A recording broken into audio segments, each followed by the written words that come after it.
Bai Qi is a relatively unknown commander. His importance in history, especially to China, cannot be understated. He was a brilliant general leading the Qing army to victory in over 70 battles, all without a single defeat. His conquests and victories paved the way for Qing unification over all of China. However, he is also an incredibly controversial historical figure, with large debates on whether or not he should be remembered as a hero of his nation or a murderous monster responsible for the deaths of thousands. Today, I will share with you the history of Bai Qi, his great conquests, and why he deserves his title of Rentu, the human butcher. At this time, China was split into seven warring states. They were Han, Chu, Yan, Qi, Zhao, Wei, and Qin.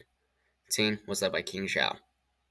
Bai Qi's first recorded time in command was in the 13th year of King Zhao's reign, when he led a successful attack against the Han city of Xincheng as the commander of the left.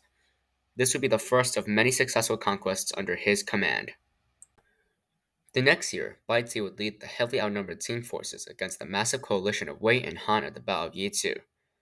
Bai Qi noticed how weak the connection between the states were and decided to launch diversionary small attacks against Han strongholds while he unexpectedly concentrated his elite force against Wei. And after defeating Wei, Han collapsed shortly after.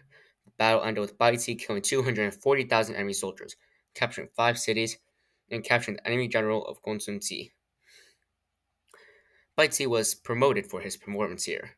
He would later cross the Yellow River and seize Han territories east of the Anyi territory until he stopped at Xianhe, the Xian River. The next year, Bai Qi was appointed as the Dalian Zhao, the highest bureaucratic rank in Qin with supreme military and political power, and in this new position, he attacked Wei, reportedly capturing 61 cities. The specific details of this great campaign are unfortunately not quite known. Bai Qi would go on to capture many more cities in more campaigns, even forcing the king of Zhou to flee the capital. In the 34th year of King Zhao's reign, Bai Qi attacked Wei at Huanyang, defeating General Meng Mao and capturing several commanders. He would also kill 130,000 Zhao soldiers and drown 20,000 more in a river against Zhao general Xiaoyang. In the 43rd year of King Zhao's reign, Bai Qi attacked Xinchen and Han, capturing five cities and killing 50,000 men. In the 47th year of King Zhao's reign, Qin sent General Wang Ke to attack Shandong and Han. He successfully captured the land, and the people of Shandong ran to Zhao for safety. Zhao stationed an army at Changping to secure the border against Qin. Wang Ke would attack in April. An interesting thing to note is that there are four commanders who stood above the rest in this time period. These were Liang Po, Li Mu, Wang Jian, and Bai Qi. The four of them were the four greatest generals of the late warring states. Liang Po would lead the Zhao at this battle, excelling defensive battles and tactics. An important thing to know about him was that he was incredibly old and experienced, at this time being in his mid to late 60s. Liang Po engaged in early skirmishing with Wang Ke's men, and he realized his men stood no chance in direct confrontation, so instead he built defensive lines, positions, and fortifications. The team did their best, but Liang Po's formations held out and the battle was stretching out. The clock was against Qin, and so they chose to speed up the battle through the clever use of spies. They spread rumors that Liang Po was too scared to engage in battle due to his old age.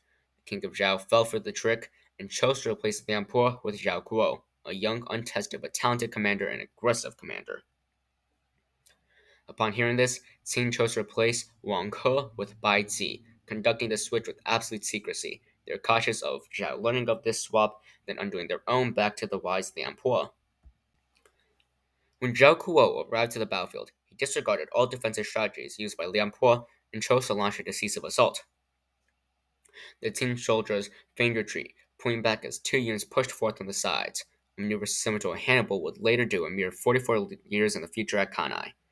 The two units cut off Zhao Kuo's supply lines and split his forces.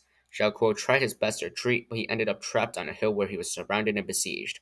The Zhao forces were besieged for 46 days on the hill. Zhao Kuo led several attempts to break out, all to no avail.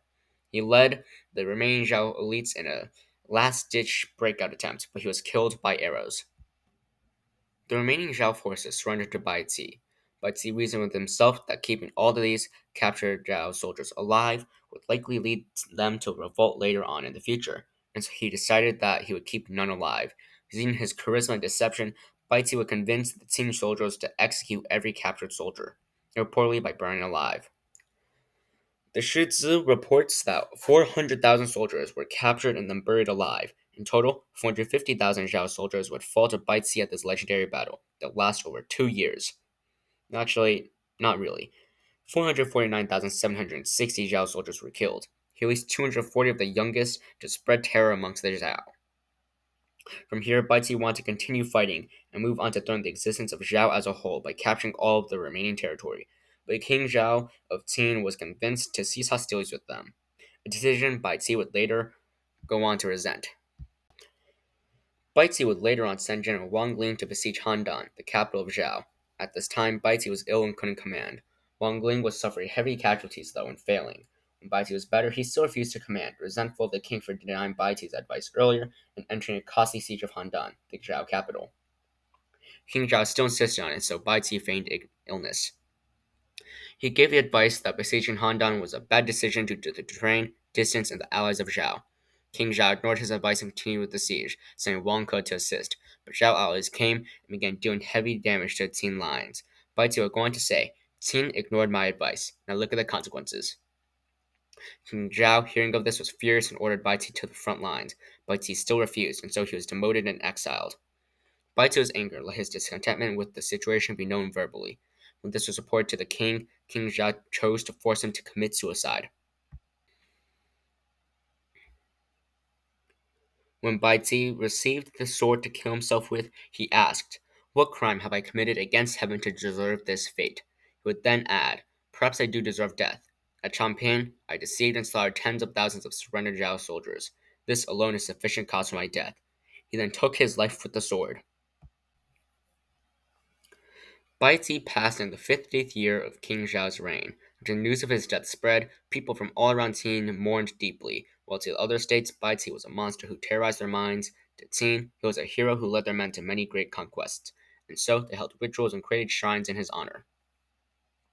Bai Qi commanded for 37 years, and throughout this extensive career, he captured over 70 cities and won several more battles.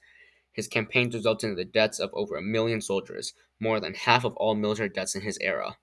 A true military titan deserving of being titled as one of, if not, the best commander in history.